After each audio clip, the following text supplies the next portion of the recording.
Assalamualaikum warahmatullahi wabarakatuh. Alhamdulillah alladzi bi ni'matihi tatimmu shalihat. Wassalatu wassalamu ala khairil bariyah sayyidina wa maulana Muhammadin wa ala alihi wa ashabihi ajma'in. Amma ba'd.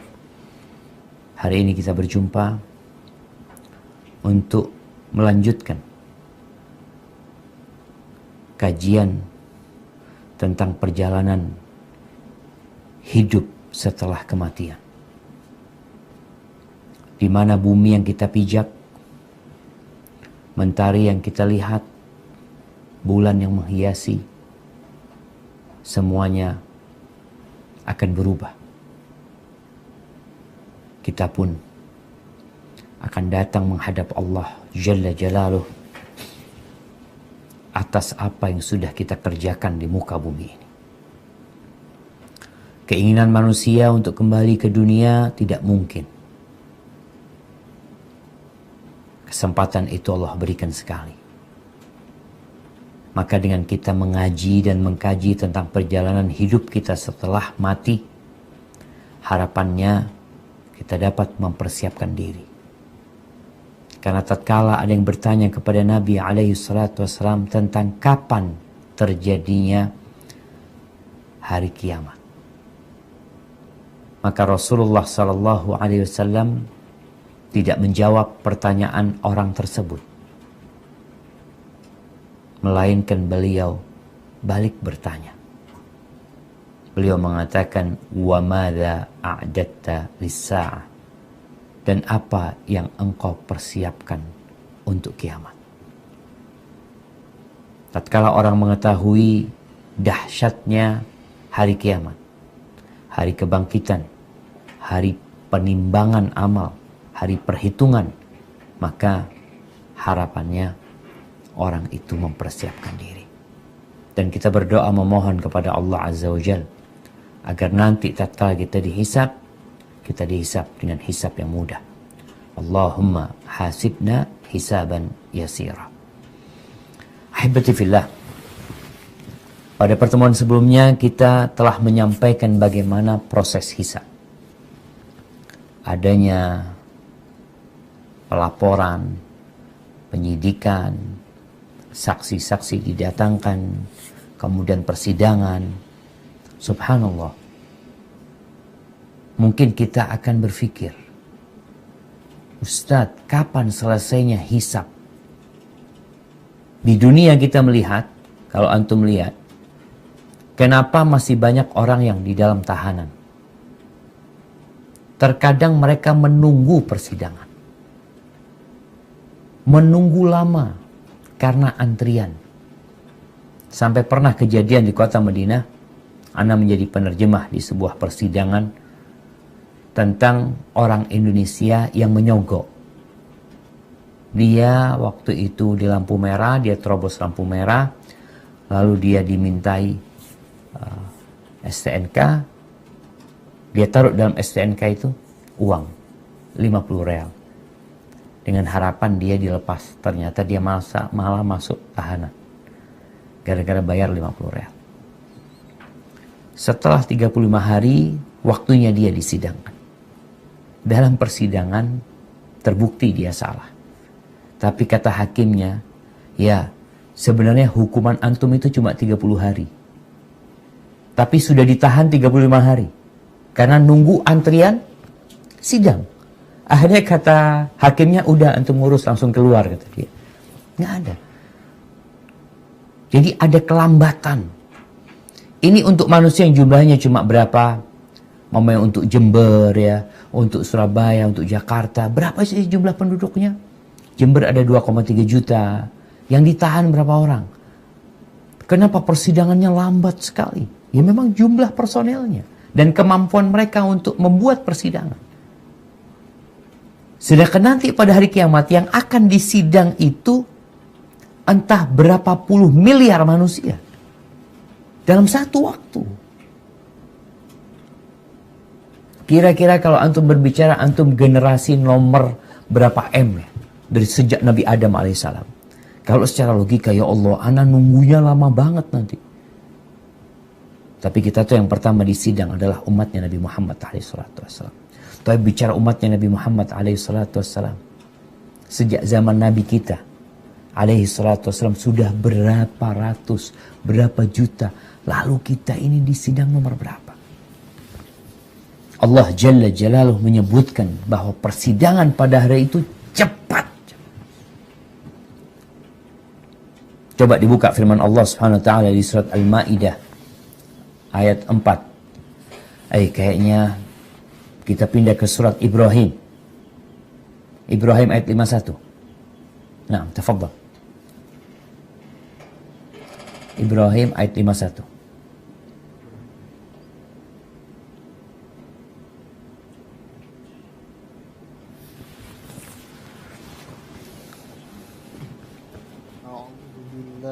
Minasyaitonir rajim. Liyajziyallahu kulla nafsin ma kasabat. Innallaha sari'ul hisab. Agar Allah memberi pembalasan pada tiap-tiap orang terhadap apa yang ia usahakan. Sesungguhnya Allah Maha cepat hisabnya. Cepat hisabnya. Antum lihat yang namanya supermarket kalau lagi awal bulan, itu antrian di kasir panjang sekali. Maka kita bisa bayangin ya. Ternyata pada hari kiamat Allah sebutkan innallaha sari'ul hisab. Perhitungannya cepat. Tanpa ada kezaliman. Tanpa ada resiko salah hitung. Kalau cepat-cepat kasir di sini, kadangkala ada beberapa barang yang masuk tanpa lewat barcode itu. Maka biasanya dihitung lagi ya, hitung lagi. Tapi pada hari kiamat itu semua akan mendapatkan balasan. Nggak ada lagi yang mengatakan aku belum dapat balasan di sana, nggak ada. Semuanya akan mendapatkan. Di surat Ghafir ayat 17. Nah, Allah ingin menunjukkan bahwa tidak ada kezaliman pada hari itu. Engkau tidak akan dihukum karena dosa orang lain. Dan orang lain tidak akan dihukum karena dosamu. Tafadhol, dibaca. Al-yawma tujza kullu nafsin bima kasabat. La zulmal yawm. Innallaha sari'ul hisab. Pada hari ini tiap-tiap jiwa diberi balasan dengan apa yang diusahakannya. Tidak ada yang dirugikan pada hari ini. Sesungguhnya Allah amat cepat hisabnya. Subhanallah. Dalam kondisi detail perhitungan Allah Subhanahu wa taala, tidak ada yang dizalimin, tidak ada yang dikurangin, dan proses itu berjalan dengan cepat. Ahibati fillah, yang dihisab ini semuanya, yang zahir dan yang batin. Antum aja kalau disuruh menghisab diri antum, Allah Azza wa Jalla mengatakan, ya ayyuhalladzina amanu taqullaha wal tanzur nafsum ma qaddamat lighat wattaqullaha innallaha khabirum bima ta'malun. Hendaklah kalian melihat apa yang kalian persiapkan untuk hari esok. Bertakwalah kalian kepada Allah SWT. Umar bin Khattab mengatakan, hasibu anfusakum qabla an tuhasabu. Kalian hisablah diri kalian sebelum kalian dihisab nanti. Kenapa? Itu akan lebih mudah buat kita. Antum kalau mau bayar utang ya, atau mau bayar barang, ada orang Masya Allah kalau membeli sesuatu itu, dia lihat harganya, oh sekian. Dia lihat, oh sekian. Nanti di kasir dia nggak kaget. Kenapa? Karena dia udah tahu yang di keranjang dia ini kira-kira 1 juta. Tapi ada orang yang tidak pernah menghisap, masuk dia ambil sana, anaknya masukin ini itu, sampai kasir kebingungan. Kita untuk menghisap diri kita, amalan kita tiap harinya jemaah. Atau yang bulan lalu, atau yang tahun lalu, atau yang 2 tahun yang lalu. Antum masih ingat? Kadangkala kita udah lupa. Maka pada hari itu, semua akan Allah hadirkan untuk dihisap, yang lahir dan yang batin. Allah berfirman di surah Al-Baqarah ayat 284. Nah, 3 ayat sebelum terakhir. Tafadhal.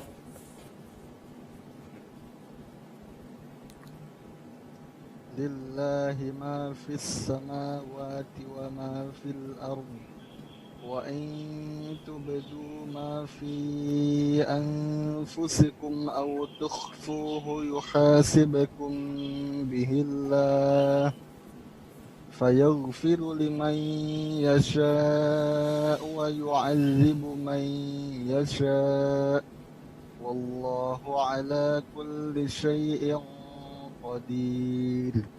Kepunyaan Allah lah segala apa yang ada di langit dan apa yang ada di bumi. Dan jika kamu melahirkan apa yang ada di dalam hatimu atau kamu sembunyikan, niscaya Allah akan membuat perhitungan dengan kamu tentang perbuatanmu itu. Maka Allah mengampuni siapa yang dikehendakinya dan menyiksa siapa yang dikehendakinya. Dan Allah Maha Kuasa atas segala sesuatu. Barakallahu fikum. Subhanallah jamaah. Semua akan dihisab. Semua akan ditampakkan. Maka kita benar-benar harus mempersiapkan diri untuk hari hisab. Ada yang bertanya, gimana Allah Subhanahu wa Ta'ala menghisab mereka pada hari kiamat nanti di satu waktu? Hisabnya udah kita bicarakan pada waktu itu. Karena ada yang berpendapat, ya hisabnya itu nggak ada hisab sebenarnya ya. Hanya sekedar Allah ngasih tahu engkau masuk neraka, ini amalanmu, ini perbuatanmu. Padahal hisab itu ada dan benar. Bagaimana didatangkan orang berbicara dengan Allah Azza wa Jal tanpa ada penerjemah. Bagaimana dia ngeyel, dia minta didatangkan saksi. Lalu didatangkan saksi. Jadi bukan gambaran yang Allah letakkan di akal manusia, kemudian dia ya udah masuk neraka. Bukan. Benar-benar ada hisab. Mungkin sebagian tadi bertanya, gimana Ustaz? Satu waktu jumlah manusianya ini miliaran. Ada yang bertanya seperti itu. Maka jawabannya, kama yarzuquhum fi waqtin wahid. Sebagaimana Allah memberikan rizki kepada seluruh umat manusia di satu waktu. Antum lihat nih, jumlah manusia 8 miliar, anggap 7 miliar lebih. Jumlah binatangnya berapa yang ada di muka bumi ini? Jumlah serangganya berapa banyak? Jumlah ikan-ikannya berapa banyak? Jumlah burung-burungnya berapa banyak? Keberadaan mereka di tempat yang berbeda-beda. Sedangkan hisab di satu tempat nantinya. Ini sekarang dalam tempat yang berjauhan. Bagaimana Allah memberikan rizki kepada beruang kutub sana. Bagaimana Allah Azza wa Jal juga memberikan rizki kepada onta yang ada di padang pasir. Bagaimana Allah Jalla Jalla memberikan rizki kepada jerapah-jerapah yang ada di savana. Bagaimana Allah Azza wa Jal memberikan rizki kepada ikan-ikan yang ada di sungai, yang ada di got, yang ada di lautan. Allah mengatakan, wallahu ala kulli syai'in qadir. Dan Allah itu maha kuasa atas segala sesuatu.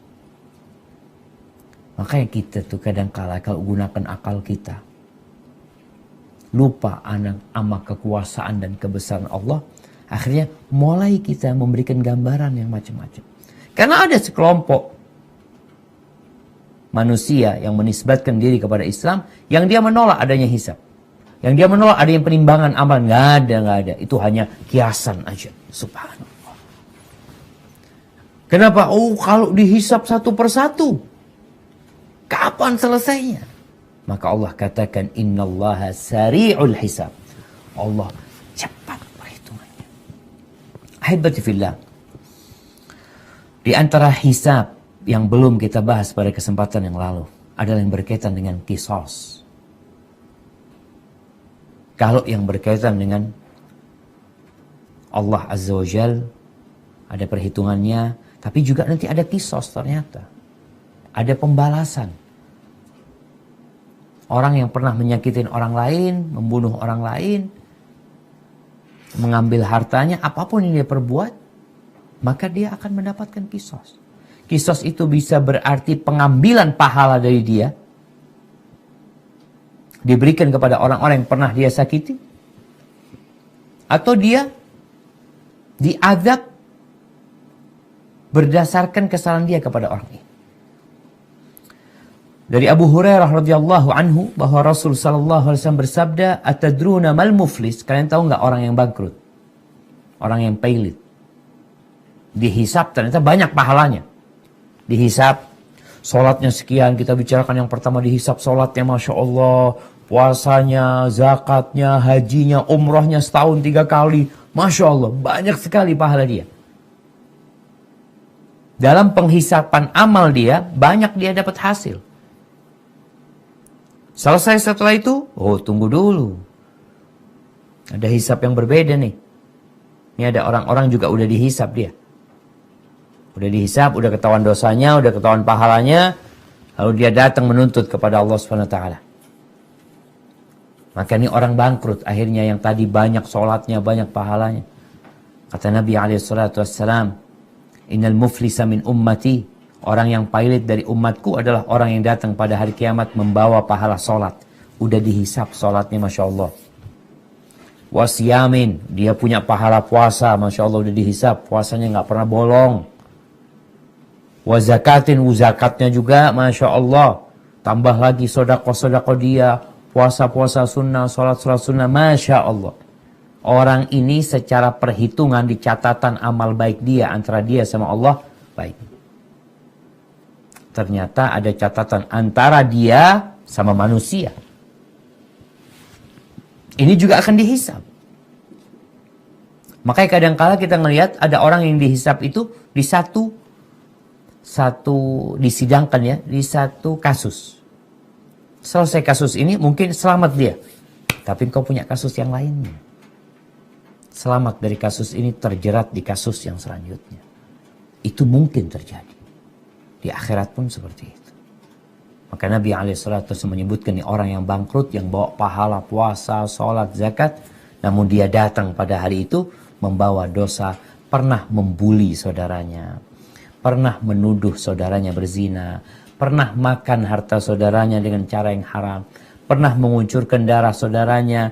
Pernah memukul saudaranya. Semua bentuk kezaliman engkau kepada sesama akan ada perhitungannya. Maka pada hari itu diambil nih pahala dia, sholatnya, zakatnya diberikan kepada orang-orang yang pernah dia zalimin, pernah dia sakiti. Sesuai dengan perhitungan. Allah tidak menzalimin seorang pun. Namun ada orang yang sebelum selesai tuntutan manusia ini khususnya orang-orang jamaah ya. Kadangkala kalau antum sendirian, mungkin antum menzalimin dia orang sekitar antum. Tapi kalau antum menjadi pejabat, menjadi atasan, antum menjadi raja, antum menjadi presiden, bisa jadi yang nuntut antum itu bukan 100 orang, bukan 200 orang, bisa jadi 1 juta orang yang menuntut, 2 juta orang yang menuntut. Mulai menjadi seorang bupati Jember, yang nuntut dia tuh 1 Jember nantinya kalau dia melakukan kezaliman umumnya kepada rakyatnya. Nggak mudah urusannya. Makanya dia orang baik, Masya Allah, orang rajin sholat, puasa. Ya nanti akan ada hari hisab. Engkau akan dituntut dengan kezaliman-kezaliman yang kau lakukan kalau dia berbuat zalim. Kalau ternyata pahala dia udah habis. Padahal hisab belum selesai nih, masih ada orang yang nuntut. Enggak, dia pernah ngambil uang anak. Waktu itu umpamanya kalau bicara pelebaran jalan. Waktu itu pelebaran jalan punya anak, nggak dibayarin. Umpamanya seperti itu. Wah, dituntut. Setelah habis pahala dia, orang-orang masih nuntut, maka dosa orang ini dibebankan kepada orang ini. Kemudian dilemparkan ke dalam neraka. Na'udzubillah min dzalik. Adapun qisas, Rasul sallallahu alaihi wasallam mengatakan la tu'addunal huquqa ila ahliha Yaumul qiyamah. Kalian benar-benar akan menyampaikan hak itu kepada pemiliknya. Hatta yuqada lisyatil jalha minasyatil qarna. Sampai akhirnya nanti keadilan ditegakkan.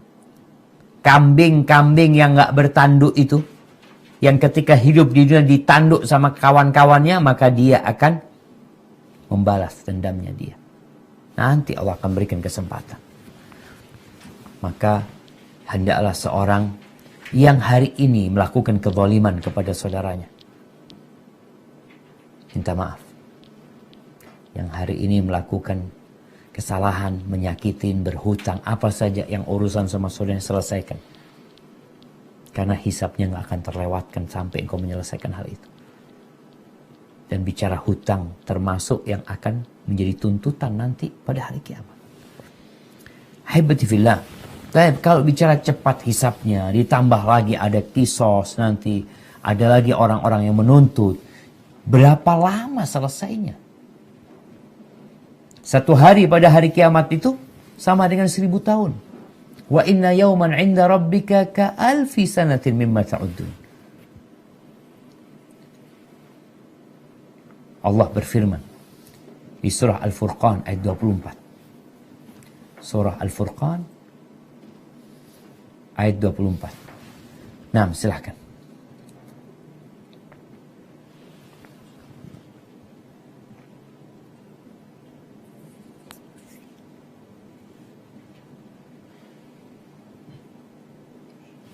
Ashabul jannati yawma idzin khairun mustaqarran wa ahsanu maqila. Penghuni-penghuni surga pada hari itu paling baik tempat tinggalnya dan paling indah tempat istirahatnya. Nah, ini jemaah, kalau kita membaca terjemahan Quran ini, mungkin kita nggak dapat menyimpulkan berapa lama waktu hisabnya. Di sini disebutkan penghuni-penghuni surga pada hari itu paling baik tempat tinggalnya dan paling indah tempat istirahatnya. Bahasa Arab ini sebenarnya bahasa yang sangat kaya sekali. Allah menyebutkan di sini wa ahsanu maqila. Maqila itu waktu tidur siang, qailulah. Jadi paling indah tempat istirahatnya artinya di waktu qailulah, di waktu tidur siang. Oleh karena itu Ibn Jurayj rahimahullahu ta'ala ketika mentafsirkan ayat ini mengatakan lam yantasifin nahar hatta yaqdi Allah bainahum. Tidak sampai tengah hari kecuali sudah selesai hisab pada hari itu. Tidak sampai setengah hari. Fayaqilu ahlul jannah fil jannah wa ahlun nar fil nar. Maka di siang hari itu penghuni surga istirahat di surga, penghuni neraka sudah masuk neraka. Jadi waktunya hanya setengah hari, yang sudah berhak masuk surga sudah masuk surga. Nggak ada tidur siang di surga, nggak ada. Hanya di sini menjelaskan waktunya. Waktu penghuni surga itu masuk surga kapan?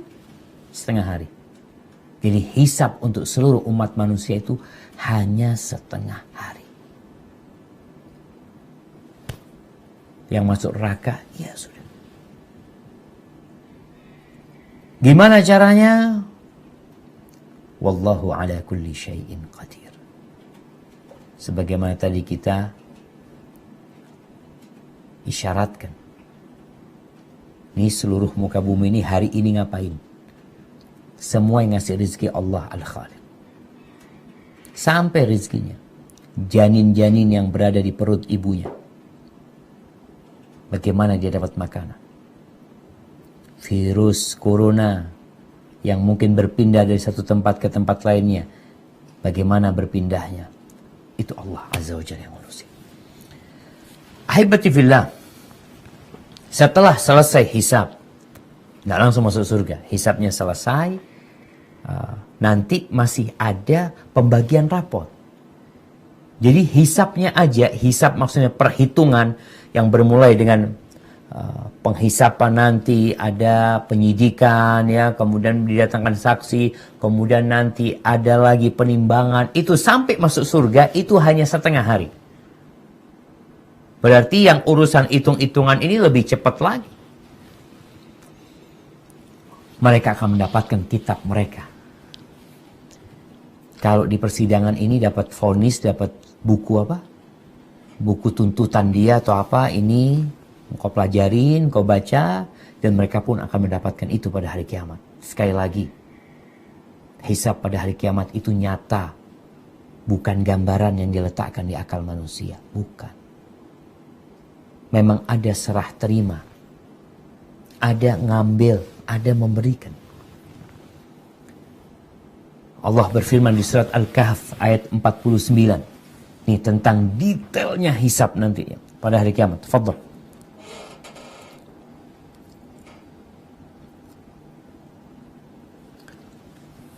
Di surat Al-Kahfi ayat 49.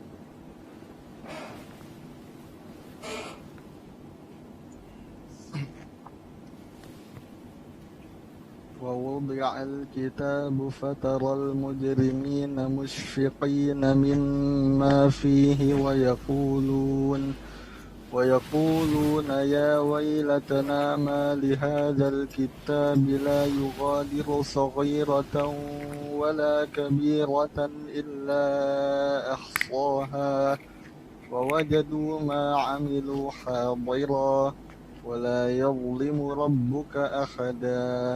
Dan diletakkan kitab, lalu kamu akan melihat orang-orang bersalah ketakutan terhadap apa yang tertulis di dalamnya.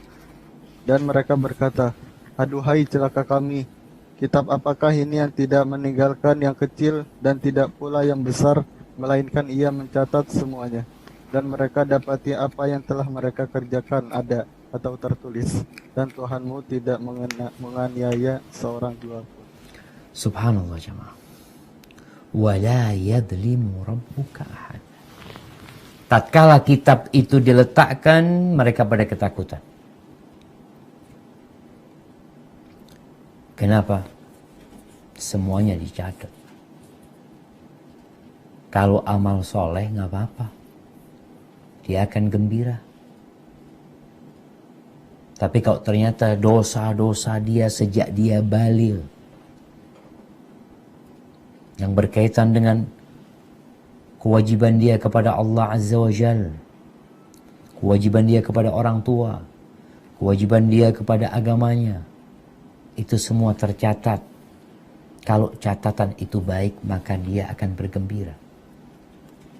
Yang jelas semua yang engkau kerjakan akan engkau dapatkan di dalam buku tersebut. Ingat, ada pembagian buku.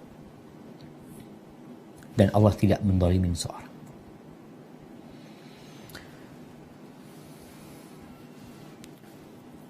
Ibn Abi Dunya meriwayatkan hadis, dan juga Ibnu Majah dari Abu Musa Al-Ash'ari radhiyallahu ta'ala anhu, bahwa yu'radun nas yawmal qiyamah 3 aradat. Manusia nanti akan disidang 3 persidangan. Fa'amma ardatan fajidalun wa ma'adhir. Adapun 2 persidangan isinya itu adalah dialog dan permintaan maaf ya. Itu 2 persidangan itu. Wa amma tsalits, adapun persidangan yang ketiga, fa'indaha tatirus suhuf fil aidi. Pada waktu itu yang namanya rapot akan disebarkan. Berterbangan. Ada yang mengambil dengan tangan kanannya, ada yang mengambil dengan tangan kirinya. Tentunya yang dapat dengan tangan kanannya kita udah tahu hisapnya dia tuh mudah. Yang mendapatkan dengan tangan kirinya hisapnya dia berat. Allah Azza wa Jal berfirman tentang kondisi terbangnya rapot itu nanti. Ketika di persidangan mereka tegang. Ketika dilemparkan atau ditebarkan yang namanya catatan amalan mereka, mereka juga ketakutan. Kenapa? Bersama itu didatangkan neraka jahanam. Sehingga mereka khawatir, cemas, was-was, takut. Allah berfirman di surat Jathiyah ayat 28.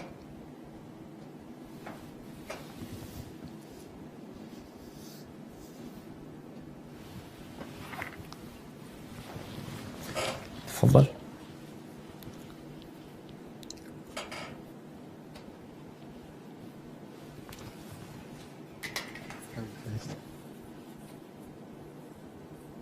وترى كل أمة جاثية كل أمة تدعى إلى كتابها اليوم تجزون ما كنتم تعملون. Dan pada hari itu kamu lihat tiap-tiap umat berlutut. Tiap-tiap umat dipanggil untuk melihat buku catatan amalnya. Pada hari itu kamu diberi balasan terhadap apa yang telah kamu kerjakan. Barakallahu fikum. Ya, umat manusia yang pada waktu itu semrawut ya. Kalau kita melihat orang banyak itu, kadangkala udah bercampur satu sama lainnya. Tapi akhirnya Allah SWT jadikan mereka terpisah. Dan mereka berlutut masing-masing bersama umat. Lalu mereka dipanggil menuju kitab mereka. Diterbangkan kitab kita ini. Wa idza suhufu nusyirat. Sehingga mereka berebut mengambil kitab tersebut. Mereka menerima kitab bukan dengan ketangkasan. Bukan dengan kecerdasan. Bukan karena sering latihan. Mengambil kitab, mengambil rapot. Tapi semua mendapatkan kitab sesuai dengan amalannya. Yang mungkin ketika di dunia kurus. Yang satu gemuk. Yang satu kokoh, gagah. Tentunya dia bisa lebih cepat mendapatkan kitabnya. Hari itu tidak ikut kegagahan tubuhmu. Hari itu tidak ikut banyaknya uangmu. Tapi hari itu ikut kadar amal soleh. Dan Allah akan keluarkan catatan itu. Setelah disidang, dikasih ini bukunya. Engkau baca, engkau mau pelajarin silahkan. Allah berfirman di surat Al-Isra. Ayat 13-15. Surah Al-Isra. Ayat 13-15. Naam, tafadhal. وكل إنسان ألزمناه طائره في عنقه ونخرج له يوم القيامة كتابا يلقاه ونخرج له يوم القيامة كتابا يلقاه منشورا اقرأ كتابك كفى بنفسك اليوم عليك حسيبا من اهتدى فإنما يهتدي لنفسه ومن ضل فإنما يضل عليها ولا تزر وازرة وزر أخرى وما كنا معذبين حتى نبعث رسولا.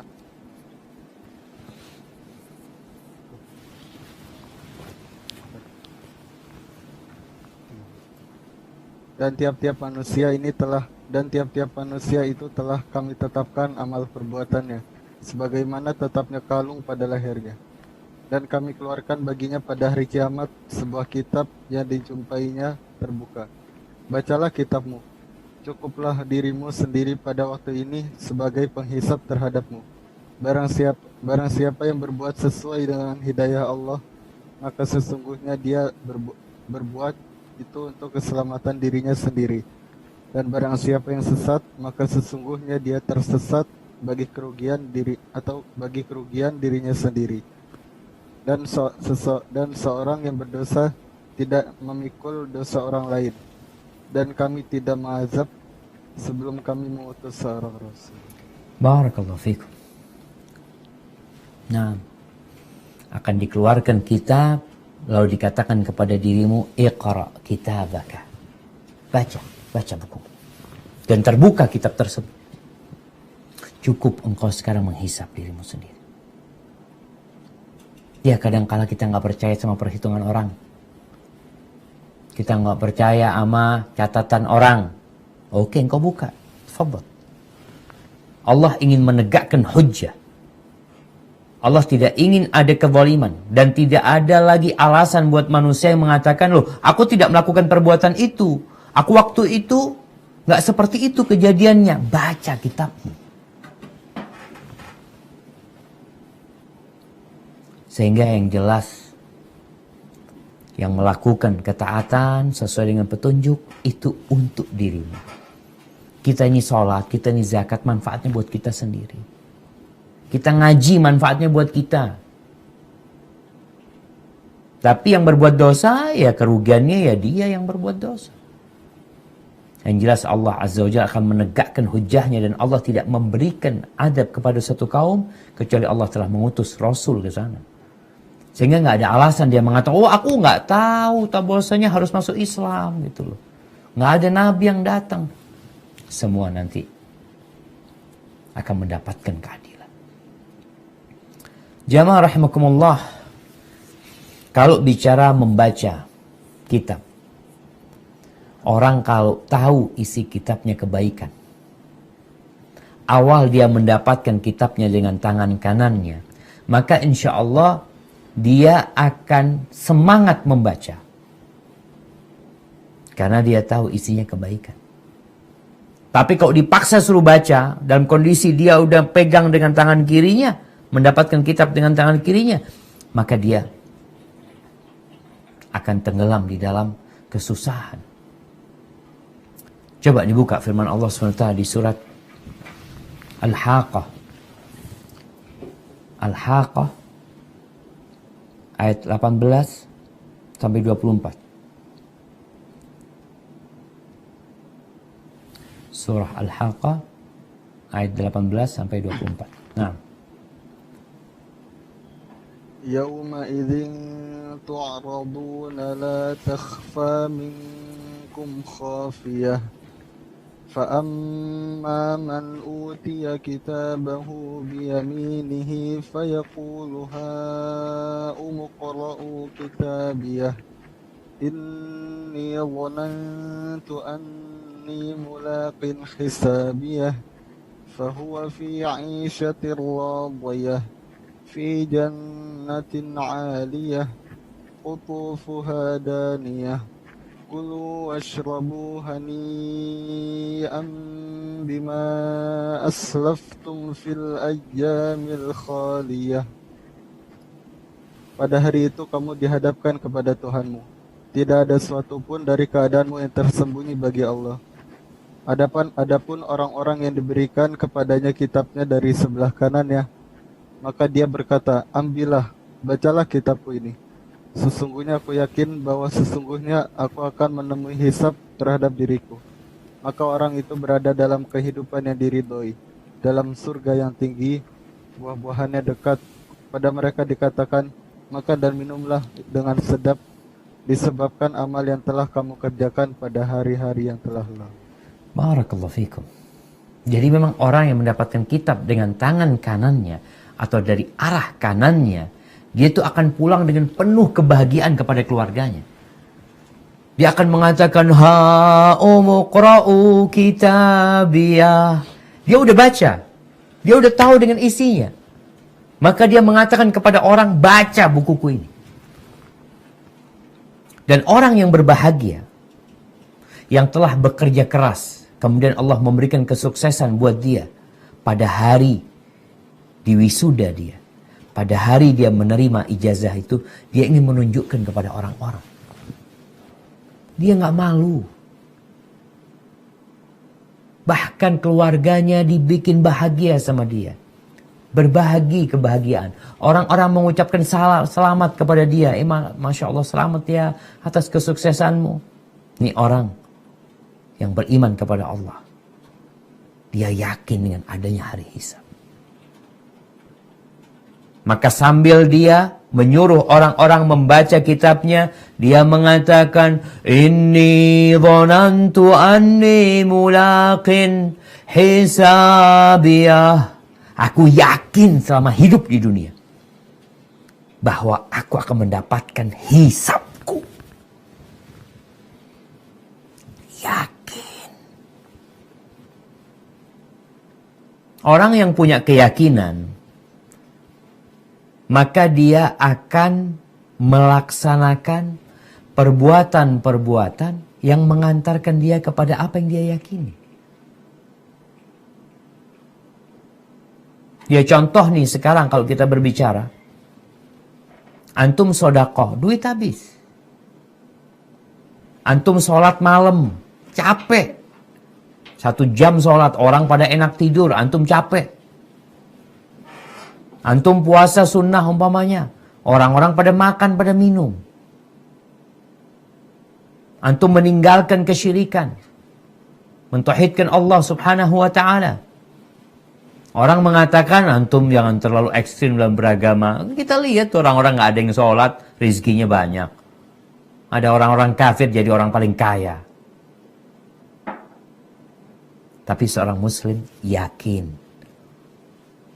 dunia ini akan berakhir. Dan aku akan dihisab. Dia tidak akan main-main dalam bekerja. Dia akan serius melaksanakan tanggung jawabnya. Tatkala semua manusia tidak ada yang melihat perbuatan dia, dia meyakini Allah Rabbul Alamin mengawasin dia dan akan menghisab dia. Makanya dia menyuruh orang membaca catatan. Tafadhol, baca nih buku ana nih. Kenapa? Karena aku yakin aku akan dihisab. Sehingga yang dicatat yang baik-baik di sana. Maka Allah sebutkan orang ini akan berada dalam kehidupan yang memuaskan, yang menyenangkan. Mungkin di dunianya susah. Sekarang ini berat kita. Al-yawm amalun bila hisab. Hari ini kita beramal, nggak ada hisab, nggak dihitung-hitung. Orang kan maunya bekerja, dia bekerja pagi hari, sore hari, dapat sudah uangnya, ada hasilnya. Ada orang yang kerja harian, ada yang orang kerja pekanan, tiap satu dia gajian, ada yang kerja bulanan, tiap bulan dia dapat gaji, ada yang bekerja tahunan, tiap tahun dia dapat bonus, ini itu. Ini kerja seumur hidup, belum dapat kita. Alasannya kok nggak ada, Ustaz? Wallah Ustaz, ana ini berapa tahun sholat, nggak pernah ninggalkan sholat malam, nggak pernah ninggalkan sholat duha, puasa Senin Kemis, tapi rezeki tetap seret, Ustaz. Nah, ada balasan buat engkau yang lebih indah dari sekedar makanan di dunia. Yang kau makan kemudian menjadi kotoran, yang kau pakai kemudian usang. Ada kehidupan yang indah di surga yang tinggi, kebun-kebun yang tinggi. Tapi memetiknya sangat dekat sekali. Hari itu dikatakan kepadamu, kulu washrobu, makan kalian, minum. Di dunia kita mau makan takut, mau minum takut. Ini punya orang, bukan punya kita. Dipersilahkan pun kita nggak berani makan banyak-banyak. Kenapa ya? Bahaya Ustaz kalau berlebih-lebihan. Anak sendiri yang menanggung akibatnya. Nah, tapi pada hari itu silahkan kalian makan dan minum sesuka kalian. Karena apa yang telah kalian dikerjakan di hari-hari yang lalu. Itu yang dapat kitab dengan tangan kanannya. Adapun yang mendapatkan kitab dari arah kiri mereka, dari belakang pun udah di kiri, dari belakang lagi jemaah. Cara mengambil kitabnya aja udah tersiksa dia. Bayangin ya, kita kalau ngambil seperti ini atau ngambil seperti ini, mudah buat kita. Kita ngambil seperti ini mudah. Tapi Allah bikin dia mengambil dengan tangan kirinya dari balik punggungnya. Sakit jemaah. Hina orang tersebut. Dilihat orang-orang banyak. Apa yang akan terjadi dengan orang tersebut? Dia dulu di keluarganya senang-senang.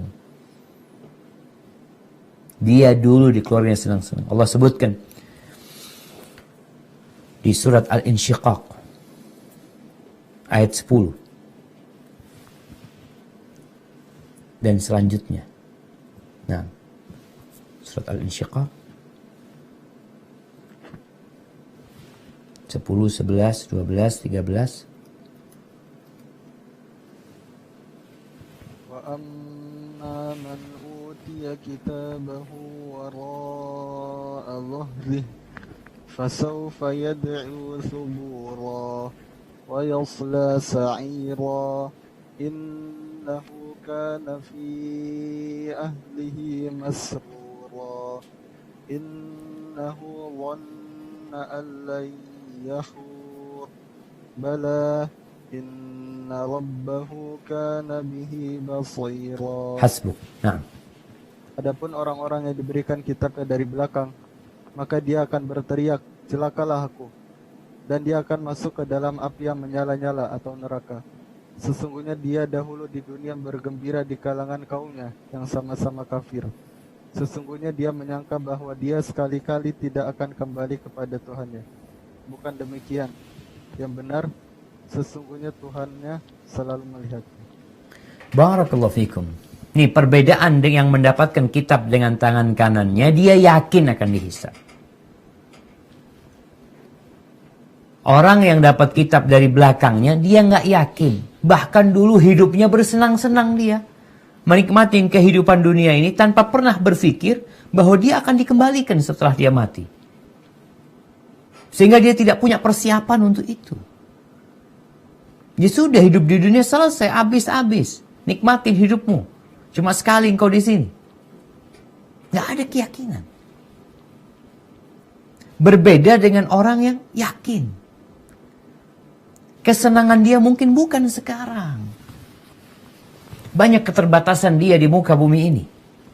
Bahkan Rasul SAW mengatakan, ad-dunya sijenul mu'min wa jannatul kafir. Dunia ini penjara buat orang-orang yang beriman, penjara dia. Ketika mau ini, mau itu, ini nggak boleh, itu nggak boleh, ini haram, apa nih? Ya, kau sedang di penjara. Di sini bukan waktu bersenang-senang, bukan waktu hiburan dan liburan. Terus di sini waktu beramal. Orang-orang yang di jam kerja istirahat. Ya, mamanya jam kerja dari jam 7 sampai jam 3. Ya, dia jam 8 udah istirahat, ya udah hiburan, jalan-jalan sana ke sini. Kira-kira nanti pada waktu gajian, dia akan dapat gaji yang benar. Nggak bakalan, jemaah. Tapi seorang yang ikut dengan aturan, yang terikat. Orang-orang kafir merasa di surga, semau dia. Maka dia nanti akan mendapatkan kitab dengan tangan kiri dari belakang punggungnya. Dan Allah sebutkan ini orang dulunya hidup merdeka, bebas semau dia, bersenang-senang bersama keluarganya. Di surat Al-Haqqah ayat 25 sampai 32.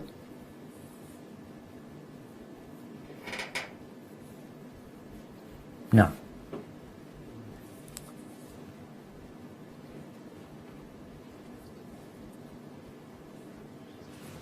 Wa amma man utiya kitabahu bishimalihi fayaqulu ya laytani lam uta kitabiyah wa lam adri ma hisabiyah ya laytaha kanatil qadiyah ma aghna anni maliyah halaka anni sultaniyah khuluhu faghulluh ثم الجحيم صلوه ثم في سلسلة ذرعها 70 ذراعا فاسلكوه إنه كان لا يؤمن بالله العظيم ولا يحض على طعام المسكين فليس له اليوم هاهنا حميم ولا طعام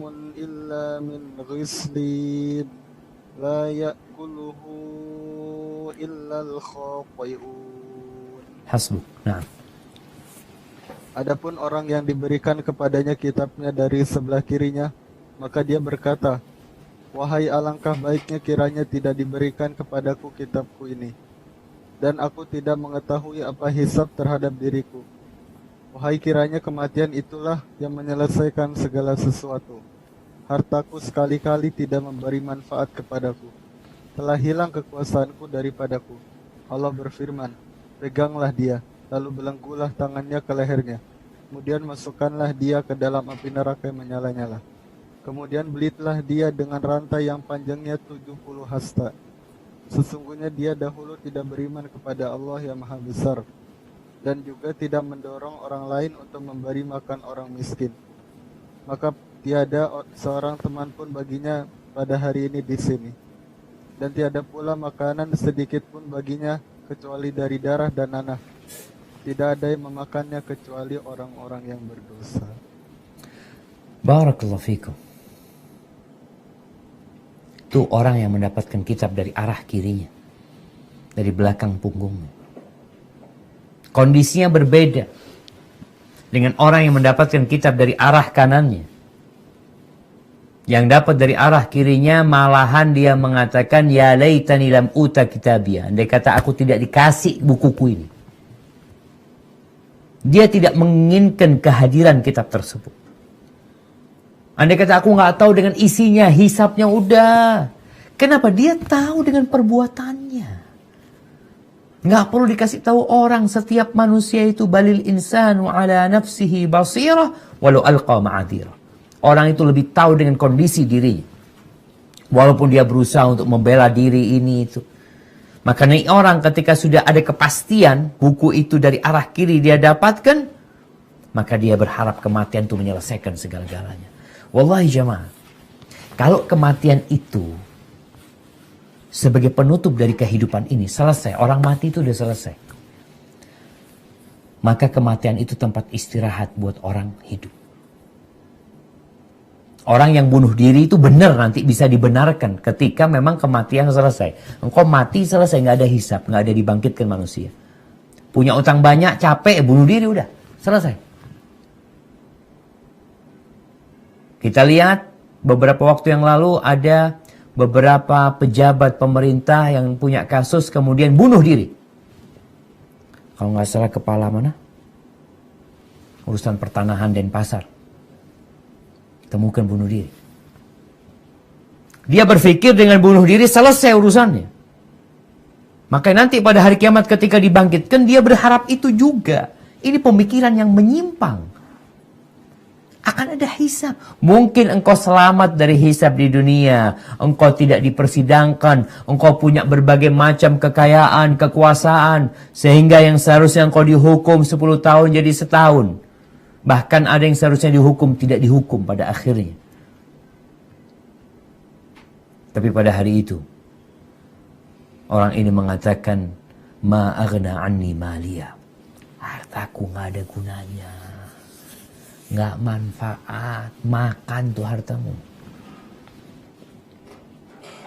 Engkau mau berikan kepada siapa? Kepada saksi-saksi palsu yang kau hadirkan untuk meringankan hukuman buat engkau. Yang jadi saksi tanganmu sendiri. Yang jadi saksi pahamu sendiri. Mereka akan jadi saksi.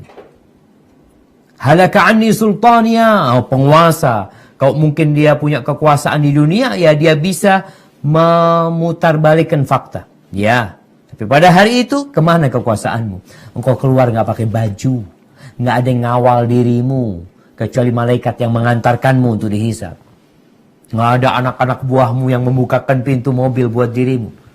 Yang bersorak untuk dirimu. Yang ada engkau ingin kematian itu menyelesaikan segala-galanya. Makanya, lau kana al-mautu.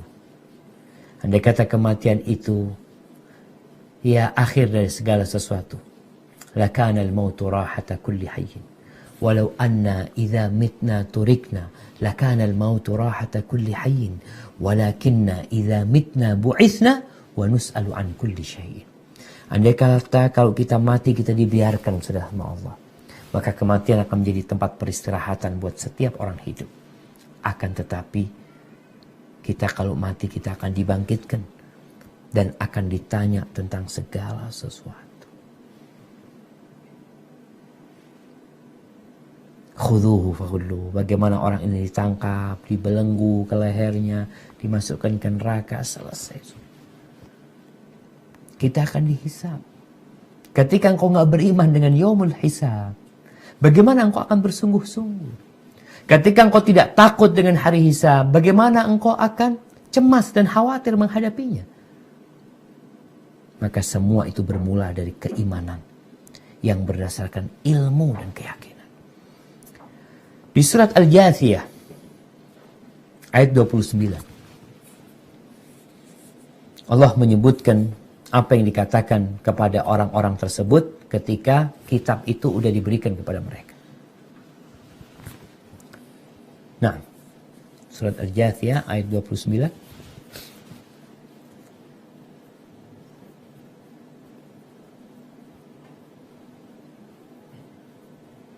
Hadza kitabuna yanṭiqu 'alaikum bil haqq. Inna kunna nastansikhu ma kuntum ta'malun. Allah berfirman, inilah kitab atau catatan kami yang menuturkan terhadapmu dengan benar.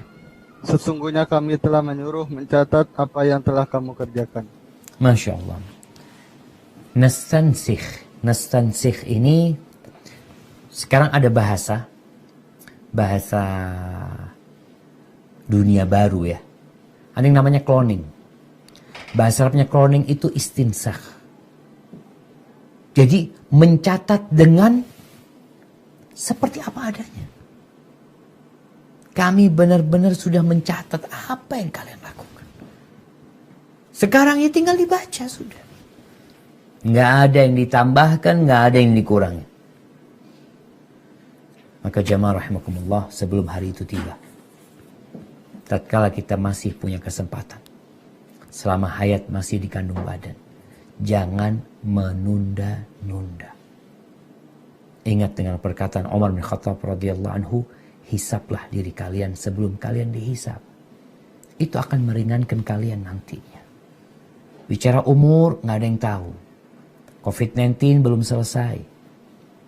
Kemarin 3.300 berapa? Maka sebelum tuh kematian datang, mau pakai COVID-19, nggak pakai COVID-19, kita akan mati.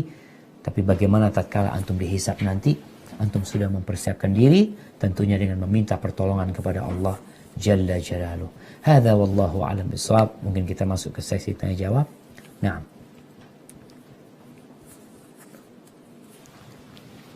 Syukran wa jazakumullah khairan Ustaz Syafiq atas materi yang telah disampaikan.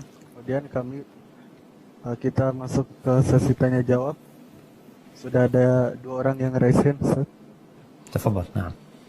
Pertama kami panggil Ummu Malik, tafadhali untuk mengambil suaranya.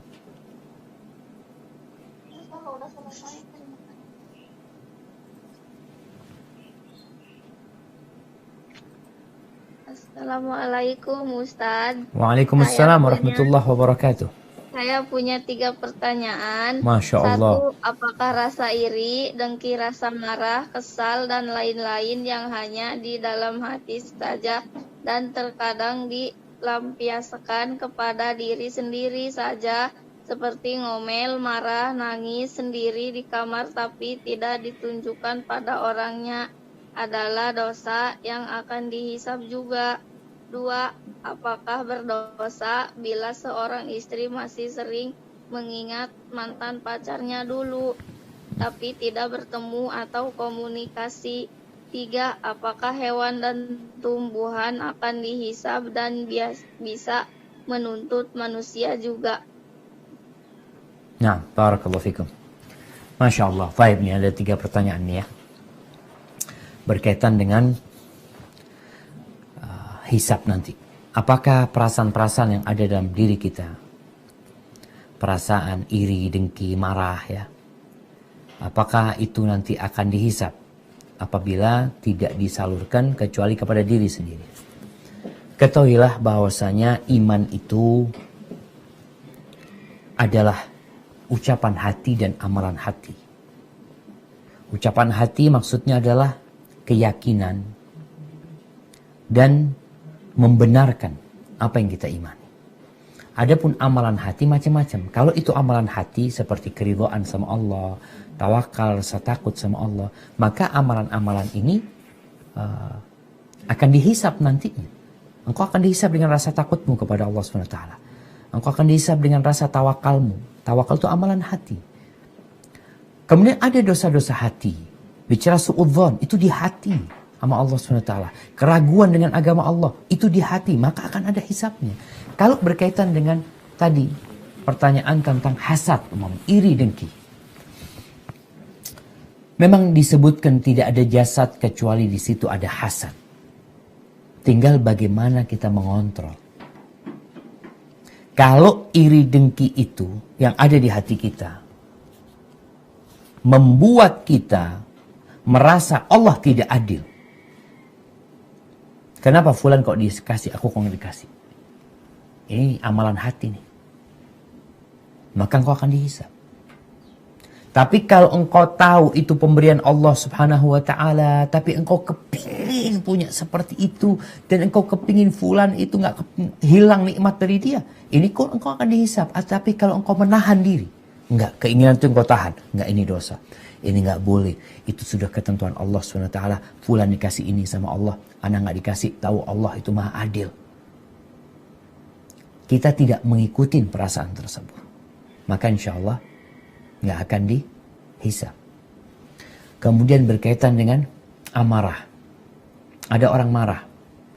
Kemudian marah dia itu terhadap takdir Allah SWT. Ini disebut nggak sabar. Seharusnya dia itu menahan diri untuk tidak marah. Ada orang ketika nahan marah atau tidak menerima ketentuan Allah SWT, mungkin ada perbedaan antara marah dan orang disakitin, dia marah, Rasul SAW menyuruh dia untuk menahan diri. Tapi ada orang yang dikasih bala sama Allah, dikasih cobaan, lalu dia marah. Padahal seharusnya dia bersabar, menahan diri. Ada yang terlampiaskan dengan memukul-mukul pipinya tadi. Ditutup pintu kamarnya, dia mukul dirinya, dia menyobek bajunya. Ini pun dia akan dihisap. Tapi kalau perasaan-perasaan yang dia berusaha untuk mengontrol dirinya, menahan dirinya, kata Nabi SAW, Innallaha tajawaza an ummati ma haddatsat bihi anfusuhum. Allah Azza wa Jal itu memaafkan umatku apa yang terjadi dalam pembicaraan jiwa mereka selama mereka belum berucap dengan lisannya dan berbuat dengan amalnya. Ini perkara-perkara yang memang dosanya bukan dosa amalan hati. Tapi kalau berkaitan dengan amalan hati, ya kita harus benar amalan hati kita. Jaga hati kita. Maka bagi hasad, selama engkau tidak menyalurkannya, ya, insya Allah nggak ada masalah. Yang penting kau berusaha untuk menahan diri dan mengontrol emosimu. Taib, adapun pertanyaan yang kedua. Berkaitan dengan dosakah seorang istri yang masih mengingat mantan pacarnya. Yang dulu. Ya, seharusnya anti mengingat Allah Subhanahu wa Ta'ala. Mengingat mantan pacar, ya, kadangkala mungkin dulu ada kenangan-kenangan indah, biasanya itu dari syaitan yang ingin merusak hubungan anti. Maka jangan menyimpan kenangan dengan orang-orang itu. Hilangkan semuanya. Karena syaitan ini berusaha untuk menjadikan anti tidak menerima takdir anti. Atau paling tidak berpikir, oh kalau bersama fulan kayaknya ana lebih bahagia, lebih menyenangkan ini itu. Tapi kalau sekedar perasaan mengingat lalu anti usir perasaan tersebut, nggak ada masalah. Kadang-kadang kita nggak bisa menahannya. Datang tuh pikiran itu. Maka berusaha untuk menahan diri kita. Kadang-kadang kalau mamanya suaminya yang sekarang Ya Allah Ustaz, suami anak ini kayak gini, kayak gitu. Dulu pacar anak baik banget. Dulu masih pacar, masih banyak setannya. Baik. Ketika jadi suami, kadang-kala mantan pacar yang jadi suami pun, ya ada banyak ketidaknyamanan. Maka nasihat anak, hilangkan perasaan tersebut. Adapun yang ketiga, berkaitan dengan apakah binatang, ya, pohon-pohonan yang mungkin disakiti oleh manusia, nanti dia akan mendapatkan keadilan. Ya. Sebenarnya yang dihisap tuh manusianya. Ketika dia menyakitin binatang, kata Nabi SAW, dakhalat imra'atun an-nara fi hirrah. Ada seorang wanita yang masuk neraka gara-gara kucing. Gara-gara kucing. Kenapa? La hiya habasatha. Kucing ini dia kurung. La hiya at'amatha wa la tarakatha ta'kulu min khashashil ard. Ini kucing nggak dilepas sama dia, nggak juga dikasih makanan. Coba dilepas. Ini orang-orang yang memelihara binatang, ya, hati-hati kalian memelihara binatang. Jangan sampai binatang itu dizalimin. Kalau engkau sudah nggak mampu ngasih makan, sering lupa, ya, ini itu, lepas binatang itu biar dia terbang, biar dia pergi. Kenapa? Karena dia perlu makan. Sebelum engkau kurung, binatang itu bisa cari makan sendiri. Setelah engkau kurung, engkau yang tanggung jawab kasih makan dia. Ini perempuan mengurung itu kucing, nggak dikasih makan, nggak dilepas juga. Karena sakit hati mungkin sama kucing itu. Akhirnya dia masuk neraka gara-gara kucing. Baik, pepohonan-pepohonan, apakah kita akan dituntut? Allah sebenarnya yang memiliki aturan, kita memakmurkan bumi ini, nggak boleh membuat kerusakan. Jadi ketika ada yang kita rusak dari ciptaan Allah Subhanahu wa taala tanpa alasan, kita akan dihisab. Seperti itu. Hadza wallahu a'lam bissawab. Terima kasih Ustadz. Barakallahu fiik. Jazakumullah khairan Ustadz atas jawaban yang telah disampaikan. Kemudian selanjutnya kami panggil Pak Apri Yanto. Tafadhol untuk mengambil suaranya. Assalamualaikum warahmatullahi wabarakatuh.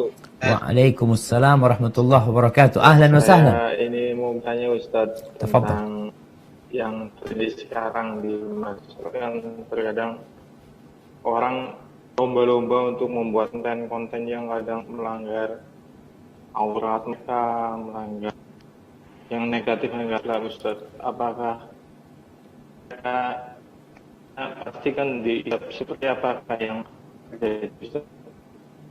Pak Apri, suaranya Yang putus-putus kedua, barusan. mohon Barusan suaranya izin, putus-putus. sekarang kan banyak konten-konten negatif yang ada di masyarakat. Nah, Izin ini untuk mohon izin kalau membuat video-video yang tentang, karena banyak istilah kata banyak konten yang lebih cenderung ke konten negatif daripada yang kekajian Pak Ustadz seperti ini kan. iya. Jadi ini membuat film bertema tentang sama-sama Ustadz kalau mengizinkan dan kalau Allah meridhai.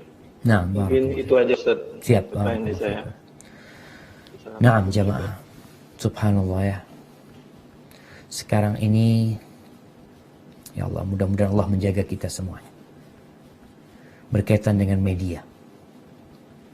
Orang ini terobsesi untuk terkenal.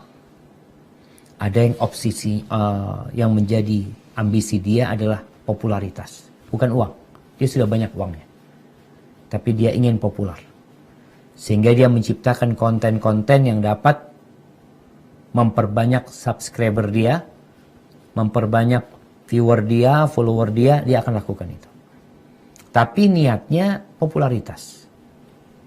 Yang kedua, ada yang niatnya materi, fulus. Karena dengan banyaknya penonton dia akan mendapatkan uang yang lebih banyak. Sehingga muncullah konten-konten yang berbagai macam. Ada yang baik, ada yang buruk, ada yang manfaat, ada yang tidak manfaat. Maka nasihat ana buat penyedia konten atau pembuat konten, tanyakan kepada dirimu, niatmu itu apa? Ambisimu membuat konten ini apa? Kalau ambisinya dunia dan harta dan popularitas, ya dia akan terobos semua larangan-larangan agama, aturan-aturan agama. Karena dia memang ingin dapat itu. Tapi kalau ternyata yang kau inginkan adalah memberikan manfaat buat umat, maka hendaklah kau lihat aturan agama. Apa yang boleh dibikin, apa yang tidak boleh dibikin. Karena kita bukan orang merdeka. Di Indonesia aja, antum nggak bebas membuat konten seenak antum. Di dunia nih, ada yang bikin konten sampah, konten ini itu. Mereka pun di dunia akan dihisap. Gimana kalau konten-konten itu bertentangan dengan aturan Allah Jalla Jalaluhu, tentunya akan dihisap. Maka berhati-hati jemaah. Carilah yang bermanfaat buat engkau di dunia dan di akhirat. Jangan sampai engkau lebih mementingkan kehidupan dunia ini dengan membuat konten-konten itu, sedangkan engkau menjadi bahan bakarnya api neraka pada hari kiamat. Al-halalu bayyinun wal haramu bayyin. Yang halal sudah jelas, yang haram sudah jelas. Ada perkara yang syubhat yang kita perlu tanya kepada orang-orang yang berilmu. Dan tinggalkan hal-hal yang syubhat. Adapun pertanyaan kedua tadi berkaitan dengan keinginan untuk membuat konten-konten yang positif. Sebenarnya kita tidak ada larangan orang mau potong video kita selama untuk hal yang positif. Namun tetap niatnya. Apa yang kau inginkan. Hendaklah seorang muslim mengetahui bahwasanya innamal a'malu binniyat. Semua amalan itu harus ada niatnya dan orang akan mendapatkan apa yang dia niatkan. Hada wallahu a'lam bishawab. Naam. Syukran Ustaz. Makasih Ustaz. Barakallahu fiik. Naam. Jazakumullah khairan atas jawabannya. Dan pertanyaan selanjutnya. Barakallahu fiik Ustaz. Wa fiik wa barak. Naam. Allah Ta'ala lebih sayang kepada hambanya melebihi cinta ibu pada anaknya. Yang walau telah dibunuh oleh anaknya, masih saja mengkhawatirkan dan memaafkan anaknya. Pertanyaannya ada dua Ustaz. Nah. Yang pertama, berkaitan dengan hal di atas, apakah salah bila prasangka baik kita bahwa Allah akan mengampuni semua dosa kita layaknya ibu pada anaknya lebih besar daripada rasa takut kita terhadap anaknya? Kemudian yang kedua, Afan lagi barusan yang terakhir. Allah bagaimana meyakini bahwasanya berkaitan hal di atas, apakah salah apabila prasangka baik kita bahwa Allah akan mengampuni semua dosa kita layaknya ibu kepada anaknya lebih besar daripada rasa takut kita terhadap ancamannya? Dan yang kedua, apakah seorang ibu atau ayah akan tega menyiksa pedih anaknya bila anak tersebut kurang bersih bersuci terhadap bekas air kencing, sedangkan anak yang membunuh ibu saja masih dimaafkan oleh ibu? Nah, barakallahu fikum. Ya jamaah, berkaitan dengan ibu. Ibu ini ada yang membunuh anaknya. Jadi kalau kita bicara tadi ibu yang sayang sama anaknya, ya ada ibu yang sayang sama anaknya, ada ibu yang mendzalimin anaknya, ada ibu yang membuang anaknya ke sungai, ada ibu yang menuntut anaknya untuk memberikan nafkah, ada ibu, berbagai macam ibu di muka bumi ini. Jadi kalau berkaitan dengan Allah Azza wa Jal, Allah itu maha pengasih, maha penyayang, lebih kasih sayang Allah itu dari semua ibu yang ada di muka bumi. Allah Jalla Jalaluhu. Jadi Rasul SAW memang pernah menyebutkan ketika itu lagi berkumpul sama para sahabatnya, ada tawanan perang. Ada seorang wanita yang bangun dalam kondisi cemas, ketakutan. Dia mencari anaknya. Sampai dia ketemu anaknya, lalu anaknya itu dia susui. Lalu apa kata Nabi SAW? Atarawna hadhihi tarihatan waladaha finnar. Menurut kalian, apakah perempuan ini akan melemparkan anaknya ke dalam neraka? Kata para sahabat, ya nggak mungkin lah. Kalau dia mampu untuk tidak melemparkan, nggak mungkin dia akan melakukan itu. Nah, Allah itu lebih sayang. Ingat nih, Allah itu lebih sayang kepada hambanya daripada ibu ini sama anak. Ini yang harus ada pada benak kita. Allah lebih sayang kepada hambanya daripada ibu ini sama anaknya. Bagaimana kasih sayang Allah? Anak ini sama ibu kadangkala berani. Karena ibunya lemah.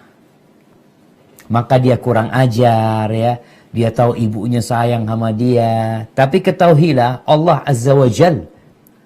Dia itu maha kuasa, maha perkasa, dan maha pengasih dan penyayang. Maka Allah ingatkan kita. Kau jangan main-main.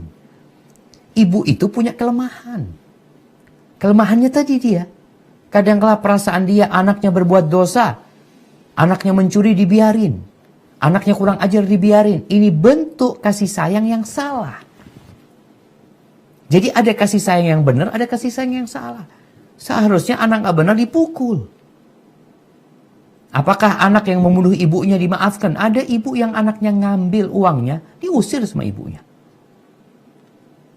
Jadi sebenarnya ketika kasih sayang itu berlebihan, tidak mengikuti aturan yang ada, kasih sayang itu jadi kelemahan. Sedangkan Allah Azza wa Jalla maha sempurna. Sehingga Allah mengatakan, Nabbi ibadi anni anal ghafur rahim. Sampaikan kepada hamba-hambaku, Aku itu adalah yang maha pengasih dan maha penyayang, maha pengampun. Allah mengampuni semua dosa, ya. Kalau engkau bertobat kepada Allah Subhanahu wa Ta'ala, Allah akan ampuni. Tapi adab Allah sangat pedih. Maka ketika antum membandingkan ibu sama Allah, tolong jangan sampai salah.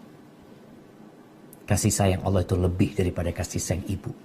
Namun kasih sayang Allah itu bersama sifat-sifat Allah yang mulia yang lainnya. Sehingga kenapa orang kafir diadab sama Allah Subhanahu wa Ta'ala?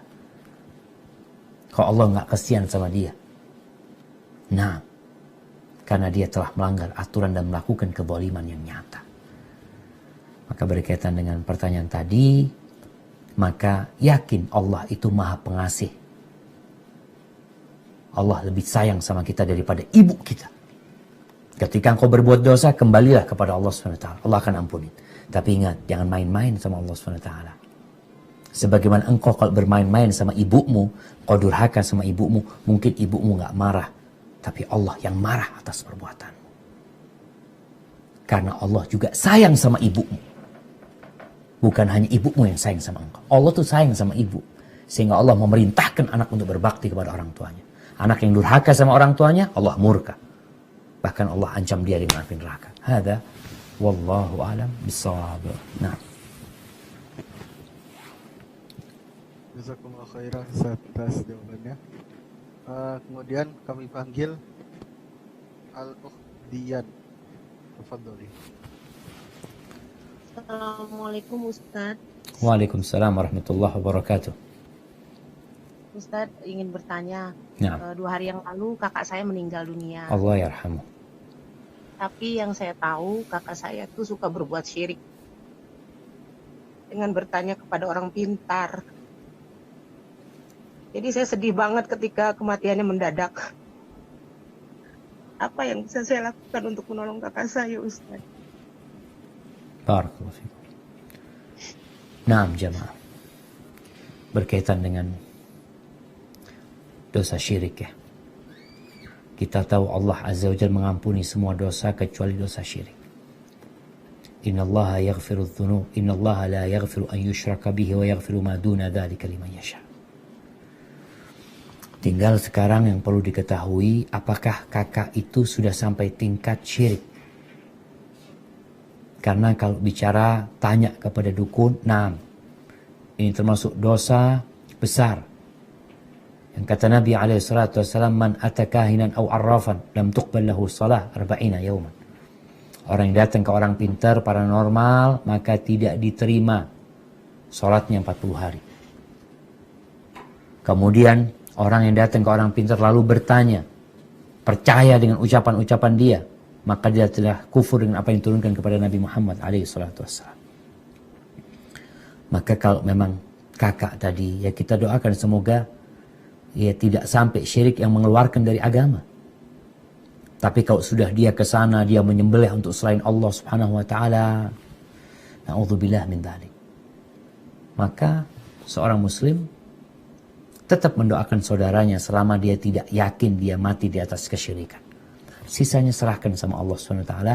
Yang bisa anti lakukan, Ya, ketika kita tahu dia mati dalam kondisi muslim umpamanya, kemudian perbuatan-perbuatan itu ya kita tidak tahu secara pasti, kita hanya dengar-dengar umpamanya, maka kita tetap mendoakan dia. Tapi kalau kita tahu dengan pasti kesyirikan yang dia lakukan, maka kita tentunya tidak mendoakan dia kalau benar-benar dia mati di atas kesyirikan. Tapi kalau dia mati di atas keislaman, kita hukumi zahirnya, disolatin, dimakamkan di memakan umat Islam, yang kita doakan. Zahirnya dia muslim. Adapun di balik itu ternyata dia sudah melakukan kesyirikan, ya nanti hisabnya sama Allah Subhanahu wa taala. Hadza wallahu a'lam bissawab. Barakallahu fikum.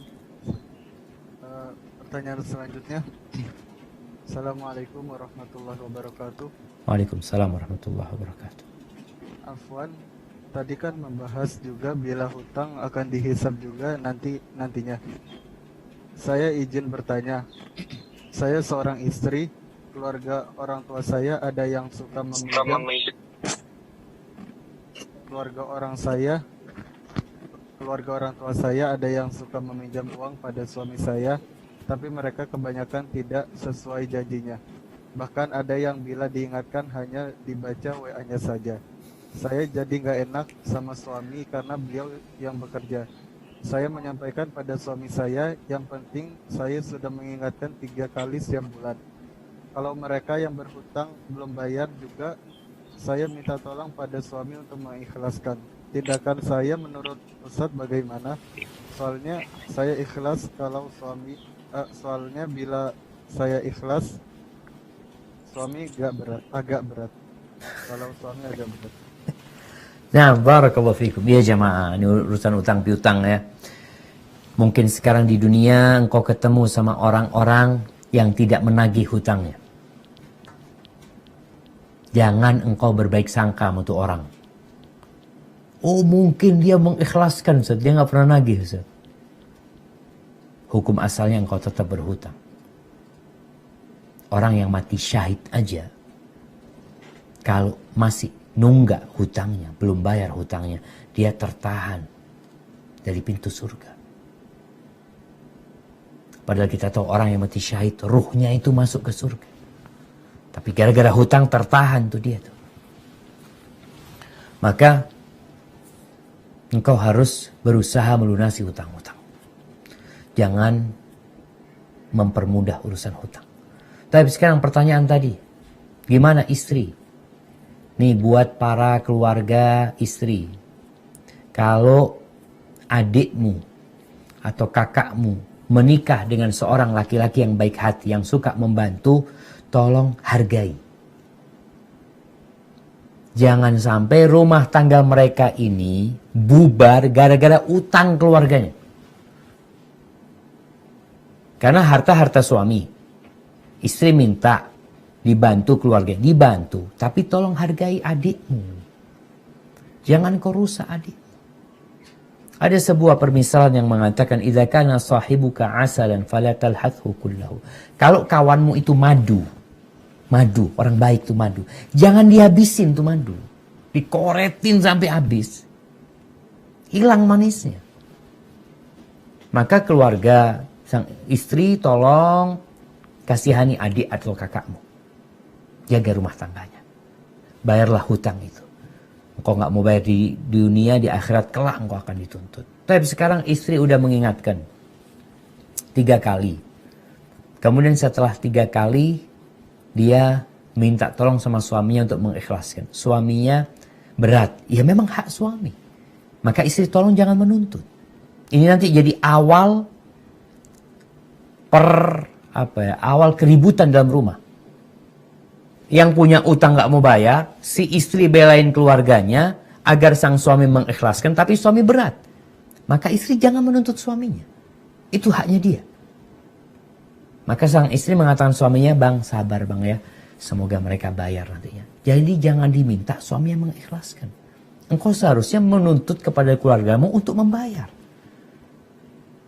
Tinggal sekarang bagaimana anti mengkondisikan rumah supaya suami menerima kondisi yang ada sampai keluarganya membayar. Atau paling tidak sang istri mengatakan, bang nanti kalau mereka utang-utang lagi udah Nggak usah dikasih dulu sampai mereka melunasi utangnya. Dan anti minta maaf sama suami atas nama keluarga, bukan menuntut suami untuk mengikhlaskan. Itu mungkin yang menjadi lebih indah di dalam rumah tangga anti. Tapi kalau suami mengikhlaskan, alhamdulillah. Barakallahu fikum. Hadza wallahu a'lam bishawab. Oke, kayaknya kita ke pertanyaan terakhir nih. Pertanyaan terakhir, Ustaz. Nah, sebelum kita masuk ke kuis, untuk selanjutnya kami persilakan pada Ummu Adam, tafadhali.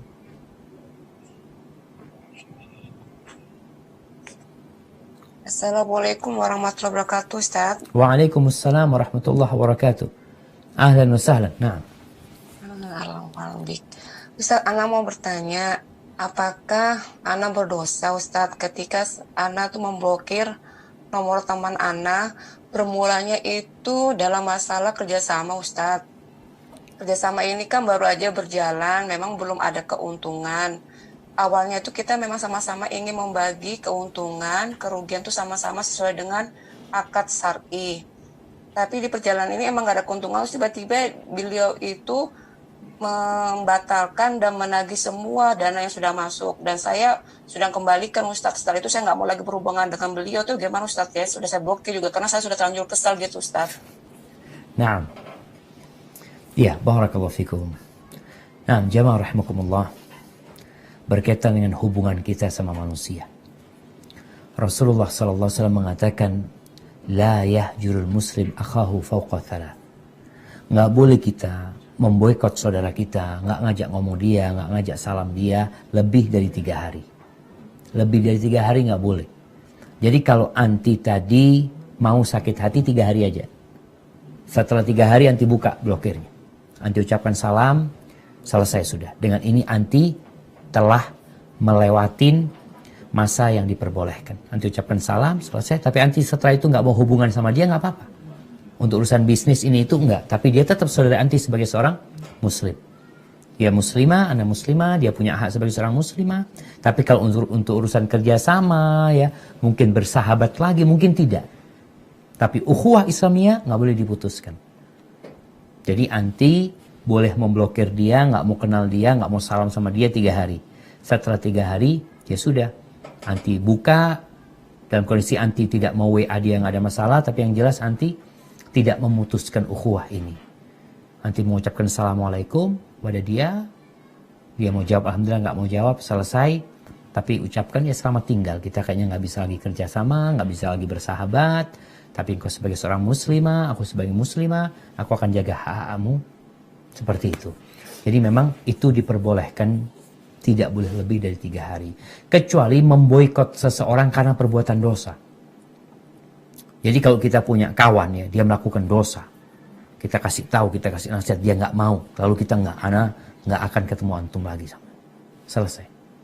Kalau itu bisa merubah diri dia jadi lebih baik, maka insya Allah nggak ada masalah kita lakukan itu. Sampai kapan ya dilihat waktunya. Namun kalau untuk urusan dunia, ya 3 hari cukup anti sakit hati. Semoga dia mendapatkan hidayah nantinya. Hadza wallahu a'lam bishawab. Kecuali anti blokir karena dia itu suka mengganggu. Ada orang blokir suka meneror, suka ini itu. Jadi kita memblokir nomor-nomor tersebut karena memang suka mengganggu kita.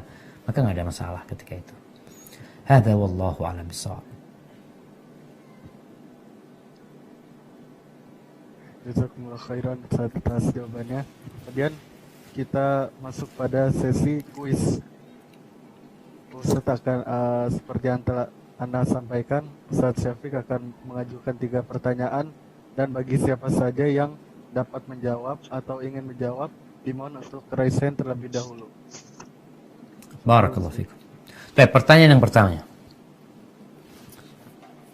Kenapa orang yang mendapatkan kitab dengan dari arah kanannya itu dia bergembira dan meminta orang lain untuk membuka dan membaca kitabnya? Apa penyebabnya? Pada Akh Hasan Basir, fadhol.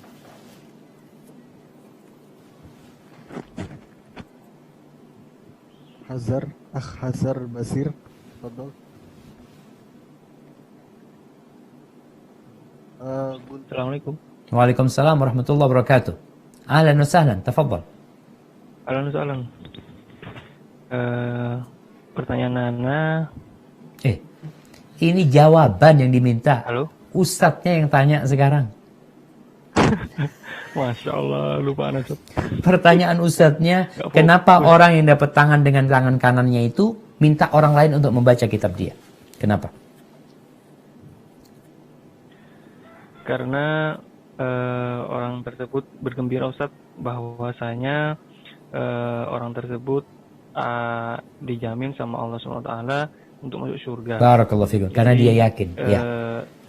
Nah, jazakallah khair. Dia gembira karena dia yakin bahwasanya apa yang dia kerjakan akan dia dapatkan.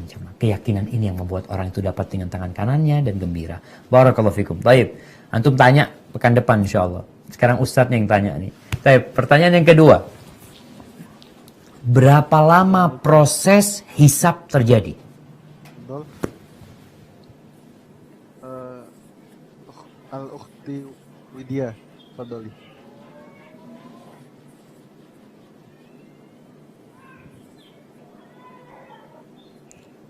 Nah.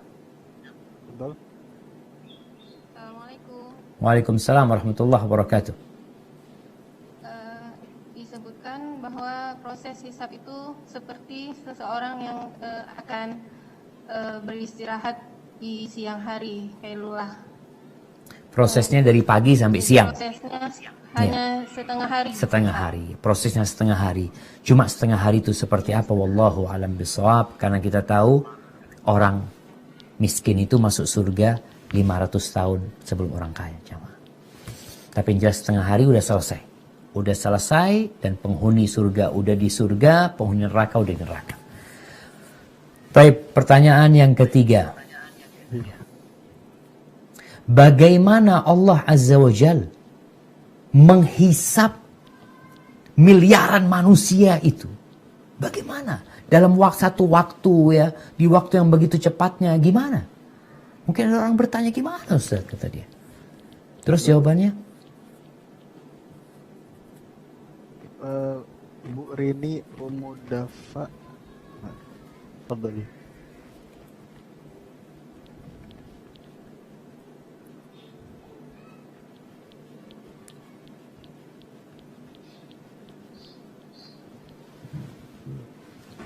Naam, tafadhali. Fadhali. Pak Aprianto, fadhal. Assalamualaikum Ustaz. Waalaikumsalam warahmatullah. Naam, tafadhal.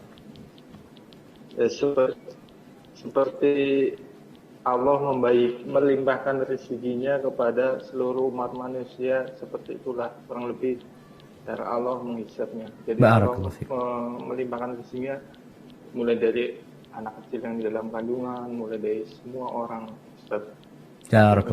Dan Allah lakukan itu dalam satu waktu. Naam, jazakallah khair. Iya. Jadi nggak ada yang nggak mungkin buat Allah. Wallah ala kulli syai'in qadir. Allah melakukan hisab begitu cepatnya, secara bersamaan. Bagaimana? Ya Allah yang lebih tahu. Tapi yang jelas Allah telah memberikan rizki kepada seluruh penduduk bumi ini. Binatangnya, serangganya, manusianya, burungnya, ikan. Di satu waktu Allah ngurusin semua itu, jemaah. Hada wallahu a'lam bishawab. Itu yang bisa Anda sampaikan pada kesempatan kali ini. Kurang lebihnya mohon maaf. Anda kembalikan kepada pembawa acara, Ustaz Ogi. Tafadhal. Barakallahu fikum. Syukran wa jazakumullah khairan wa barakallahu fikum. Kami sampaikan pada Ustaz Dr. Syafiq Riza Basalamah LCMA hafizahullah ta'ala atas materi yang telah disampaikan dan jawaban yang telah disampaikan pula. Dan pada tim SRB yang meluangkan waktunya untuk kami sehingga kajian ini berlangsung dengan lancar, alhamdulillah. Kemudian kami ingatkan pada pemenang kuis yang telah menjawab kuis pada hari ini, barakallahu fikum, dan untuk agar menghubungi kontak person pada yang tertera pada poster kajian hari ini. Syukran wa jazakumullahu khairan jami'an. Kita tutup dengan doa kafaratul majlis. Subhanakallahumma wa bihamdik asyhadu an la ilaha illa anta astaghfiruka wa atubu ilaik. Assalamualaikum warahmatullahi wabarakatuh.